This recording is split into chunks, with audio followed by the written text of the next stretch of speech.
Bible parle de l'Afrique.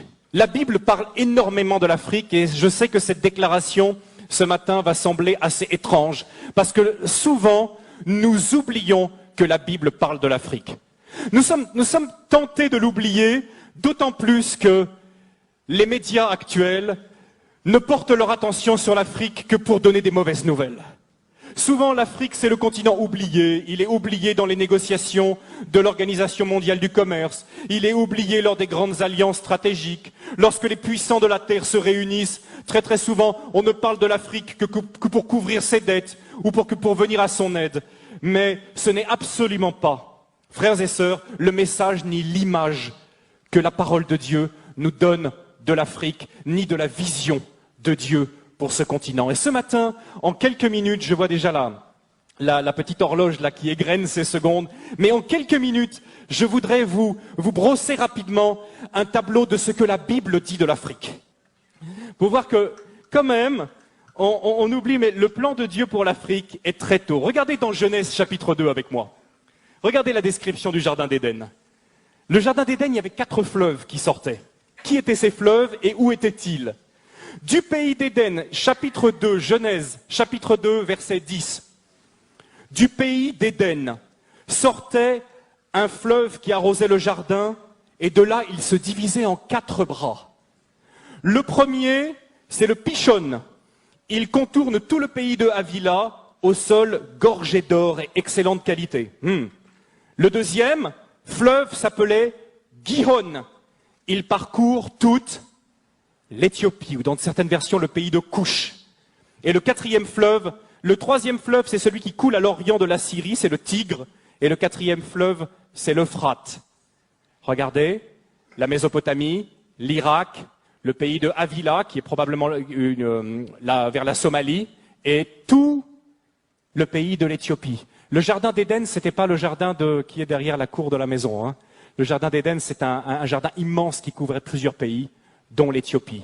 Quels sont les noms qu'on donne à l'Afrique dans la Bible? Les noms qu'on donne à l'Afrique, ce sont Couche, qui veut dire Éthiopie, Mitzraïm, qui veut dire l'Égypte, et Put, qui veut dire la Libye actuelle, la Cyrénaïque. Au temps biblique, et jusqu'à une époque, jusqu'à peu près au 4-5e siècle après Jésus-Christ, ces 3 régions qui couvraient toute l'Égypte, la Libye, le Soudan, l'Éthiopie, toute la corne de l'Afrique, regroupaient probablement 80% de toute la population du continent qui était très peu peuplée. Donc toute l'Afrique presque se retrouvait à Couche, Mitzraïm ou Put. Et, à la surprise générale pour certains, c'était des pays noirs. À l'époque, c'était des pays noirs. Vous savez, souvent, quand on pense à l'Égypte, on ne pense pas à l'Égypte comme un pays noir, n'est-ce pas? Hein, on a eu même, quand on est dans les années 50, 60, les péplums sur l'Égypte. Comment elle est, Cléopâtre? C'est Elizabeth Taylor. Elle est toute blanche. Mais la réalité, c'est complètement différent. Toutes les recherches historiques ont montré qu'à l'époque de Moïse, ont montré qu'à l'époque biblique, l'Afrique était un pays noir. Et d'ailleurs, il suffit de regarder les hiéroglyphes aujourd'hui pour voir toutes ces femmes égyptiennes avec les cheveux tressés qui ressemblent à s'y méprendre aux Peuls du Sénégal. Des recherches ont montré que les Peuls du Sénégal, pour ceux qui les connaissent, sont parmi les descendants les plus directs des Égyptiens. Les travaux, entre autres, du professeur Cheranta Diop et d'autres ont montré que l'Égypte était un pays noir, que l'Éthiopie était un pays noir et que la Libye était un pays noir. On l'appelait la Cyrénaïque, avec la ville de Cyrène, ou la Tripolitaine. C'est un pays noir. Depuis le début, depuis la Genèse, l'Afrique est là dans le plan de Dieu. Et quand je demandais à ces Américains quelle était l'Africain le plus connu de la Bible, ils avaient beaucoup de mal à me répondre. Un Africain? Un Africain dans la Bible? L'Africain le plus connu. Et à votre avis, tenez, qui est l'Africain le plus connu de la Bible? Abraham, pas tout à fait. J'entends pas le nom que je cherche. Noé, non, je pense pas qu'il était tout à fait africain. Adam, et si Adam était dans le jardin d'Éden, il était forcément un peu africain. Bon point pour toi, ma sœur. Moïse. Moïse, né, grandi en Afrique, passé 40 ans de sa vie en Afrique. À une époque, Et j'aimerais bien, justement, aujourd'hui, quand on pense à l'Afrique, on pense à quoi? Honnêtement. Honnêtement, quelles sont les images qui viennent à nous? Nous qui sommes ici, en Alsace. Je ne sais pas, vous qui regardez Internet, là. Mais on pense à des guerres, on pense à des catastrophes, on pense à des famines, on pense à des ennuis sociaux. Voilà les premières images qui nous viennent lorsqu'on pense à l'Afrique. À l'époque de Moïse et au temps biblique, l'Afrique, c'était pas du tout ça. D'abord, l'Égypte était la première puissance économique du monde. Est-ce que vous savez que pendant plus de 1000 ans, c'est l'Égypte qui a nourri tout le bassin méditerranéen par son blé? L'Égypte possède un cadeau de Dieu extraordinaire qui s'appelle le Nil, qui est probablement le fleuve le plus extraordinaire du monde, un fleuve qui vient du lac Victoria au Kenya, qui coule dans un delta.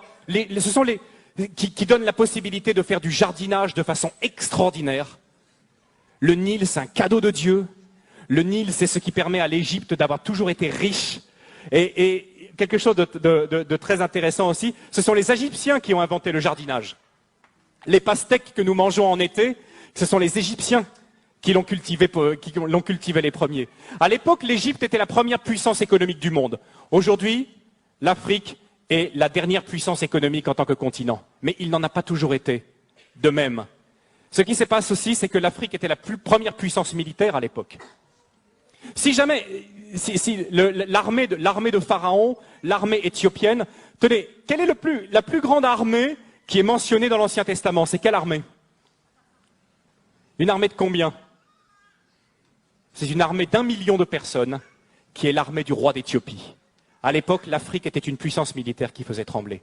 À l'époque aussi, l'Afrique, nous dit la Bible, Moïse a été élevé dans toute la sagesse des Égyptiens. L'Afrique dominait le monde également par ses connaissances scientifiques. C'était de l'Afrique que venait toute la connaissance. Les Égyptiens ont été les premiers astronomes, ont été les premiers à jeter les bases de nos sciences modernes. Venait également de l'Afrique.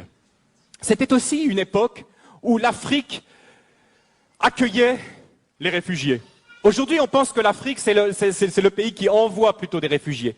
Mais à l'époque, l'Afrique accueillait les réfugiés. Est-ce que lorsque vous lisez la Genèse, lorsque vous lisez même à peu près tout l'Ancien Testament, vous voyez que toujours le peuple de Dieu a été tenté et l'a fait à certains moments d'aller se réfugier en Égypte, en Afrique.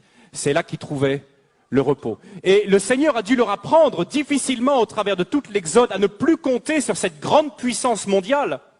Et si Dieu a humilié l'Égypte, il n'a pas humilié un pays faible, mais il a humilié un pays qui était la première puissance mondiale. Comme aujourd'hui, si Dieu choisissait d'humilier une nation puissante, il choisirait probablement d'humilier ou les États-Unis ou l'Europe, qui nous glorifions de notre technologie, de notre puissance, de notre force militaire. Donc Dieu a dû apprendre à son peuple à ne pas compter, à ne pas dépendre de la puissance des hommes, mais à compter seulement sur sa puissance. Quelque chose de très important que souvent on ne connaît pas, c'est que lorsque la reine de Saba était une reine africaine. Amen. Je ne sais pas si vous le savez, c'était une reine noire, c'était une reine africaine. Et les Éthiopiens, aujourd'hui, basés aussi sur des recherches intéressantes, montrent que probablement la reine de Saba était la reine de tout le royaume d'Éthiopie à l'époque. Elle était allée chercher la sagesse auprès de Salomon. Et que dit aujourd'hui l'Église là-bas en Éthiopie? L'Église, dans sa tradition, dit que Salomon et la reine de Saba ont eu un enfant, que cet enfant est devenu Ménélik Ier, le premier empereur d'Éthiopie, qui a été la plus longue dynastie du monde jusqu'à la chute de l'empereur Haïlé Sélassié dans les années 70, qu'on appelait le Négus. Et sa filiation remontait à Salomon lui-même. Salomon lui-même, Ménélik, le Négus. Dieu a toujours pris soin. Vous savez, en plus, aujourd'hui, on s'aperçoit qu'il n'y a aucune explication rationnelle à la présence d'un si grand nombre de Juifs en Éthiopie, qu'on a appelé après les Falachas, qui sont revenus en Israël. Christian connaît bien cette histoire. Il n'y a pas d'autre explication que le fait que, depuis les temps de l'Antiquité, les Juifs étaient présents en Éthiopie, et c'est probablement la reine de Saba qui a ramené la connaissance du Dieu jusqu'au fond de l'Afrique et qu'il a gardé aujourd'hui. Aujourd'hui, l'Éthiopie est une nation profondément chrétienne, encore aujourd'hui, où d'ailleurs il y a un énorme réveil de l'esprit en ce moment dans les églises traditionnelles en Éthiopie.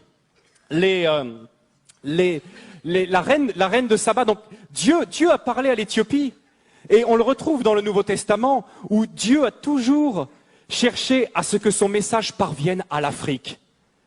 J'ai été touché qu'un des premiers récipiendaires de l'Évangile, dans l'Acte au chapitre 8, vous connaissez l'histoire, l'eunuque éthiopien, qui était surintendant de tous les trésors de la reine d'Éthiopie, venu en Israël, à Jérusalem, pour adorer comme un juif pieux, africain qu'il était, et qui, sur le chemin du retour, a rencontré Philippe, ou a rencontré Dieu plutôt, parce que c'est Dieu qui avait prévu cette rencontre. Dieu a pris soin que le message de l'Évangile, qui venait à peine d'arriver, que ce message puisse être transmis à l'Afrique. Et c'est cet homme qui a amené l'Évangile en Éthiopie et qui l'a amené en Afrique. Dieu avait pris soin que la reine de Saba vienne chercher la sagesse auprès de Salomon. Dieu a pris soin que l'Éthiopien également soit là tout au début de la révélation de l'Évangile.